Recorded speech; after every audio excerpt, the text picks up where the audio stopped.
Sir আমি এই জায়গাতে আসতো স্যার, আমি জীবনে ভাবি নাই। আমি 2 বার আইসিসি রেড কার্ড খেয়ে আসছি স্যার, আমার এই জায়গাটা আমার জীবনে প্রাপ্য না।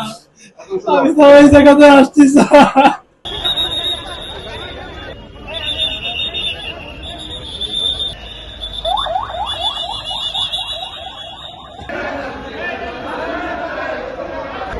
কি হয়েছে আপু? আপু কি হয়েছে ওর?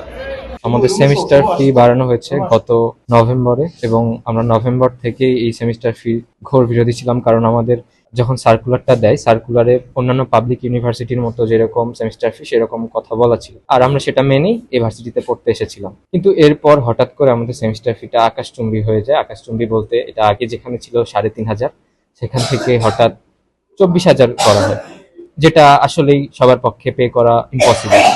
আর এই প্রতিবাদে আমরা স্যারদেরকে একটি স্মারকলিপি দিয়েছিলাম, যেখানে আমাদের দাবি দেওয়ার চেষ্টা হয়েছিল যে সেমিস্টার ফি এভাবে অযৌক্তিকভাবে যেহেতু বাড়াইছে, কেন তারা বাড়ালেন, প্রথমত এটার কারণ দর্শাবেন, এবং যেহেতু সবাই এটা পে করতে পারবে না, যেহেতু এটা পাবলিক ইউনিভার্সিটি, আর এজন্য তারা কি কি পদক্ষেপ নেবেন, তারা আমাদের সেমিস্টার ফি কমাবেন কিনা, এজন্য তাদের সঙ্গে বারবার আলোচনা করা হয়েছে।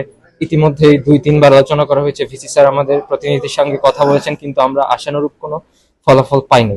গতকালকে থেকেই শান্তিপূর্ণ আন্দোলন করতেছি যে আমাদের প্রশাসন হঠাৎ করে আমাদের সেমিস্টার ফি 3,500 টাকা থেকে 24,000 টাকা করে দিয়েছে। এখানে আমাদের সিনিয়ররা যারা ছিল তারা অ্যাপ্রোচে গিয়েছিল, তাদের সাথে বসছে, কথা বলছে। তারা পর্যন্ত একটা দাবি জানিয়েছিল 7,800 টাকা, কিন্তু তারা এটা মানে নাই।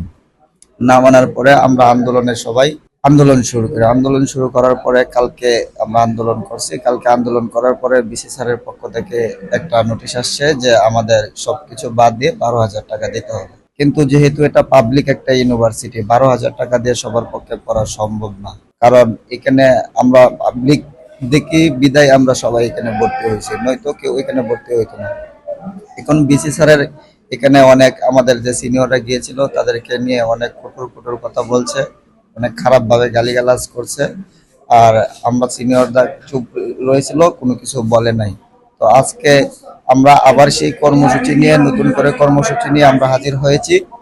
আমাদের দাবি ছিল এটাই যে আমাদের সেমিস্টার ফি তারা 12,000 বলছে, 12,000 থাকুক, যে আমাদের হল সুবিধা দিতে হবে, আমাদের যে টিচার ক্রাইসিস আছে সেগুলো অতি সত্ত্বে পূরণ করতে হবে, এবং আমাদের যে এই ক্লাসরুম ক্রাইসিস আছে সেগুলো আমাদের পূরণ করে দিতে হবে। কিন্তু এগুলা নিয়ে আমরা আন্দোলন করতেছি। বিসি স্যার আসার পরে আমরা সবাই যখন আন্দোলন করতেছি, তখন অন্য পক্ষের হঠাৎ করে দ্বিতীয় শ্রেণীর কর্মকর্তারা আসে হয়তো বা কোনো কারণে। যেহেতু আমরা এখানে আন্দোলন করতেছি, এখানে তো তারা ঢোকার কোনো অনুমতি নাই বা আমরা দিব না। কারণ যেহেতু আমাদের একটা যৌক্তিক দাবি নিয়ে আসছি, আমরা পূরণ না হওয়া পর্যন্ত যাব না। কিন্তু তারা এই আমাদের সাথে সংঘর্ষে জড়িয়েছে, কনফ্লিক্টে জড়িয়েছে। এখন আমরা এই মুহূর্তে রোজা রেখে তো আমাদের ইচ্ছাতে আর এইসব করতেছি না, কিন্তু তারা আমাদেরকে নানাভাবে অত্যাচার শুরু করছে। আমাদের সিনিয়রদের উপর অনেক আঘাত করছে, মারধর করছে। আমি ছিলাম, আমার বুকের মধ্যে চাপ পাইছিলাম, আমি সেন্সলেস হয়ে গেছিলাম। 1 ঘন্টা পরে আমার একটু হুঁশ আসছে। এখন যাই হোক, পরিস্থিতি জানি না কি অবস্থায়। আর আমি হসপিটালে আসছি, আমার অবস্থা খুব খারাপ, আমাকে আঘাত করা হয়েছিল বুকে।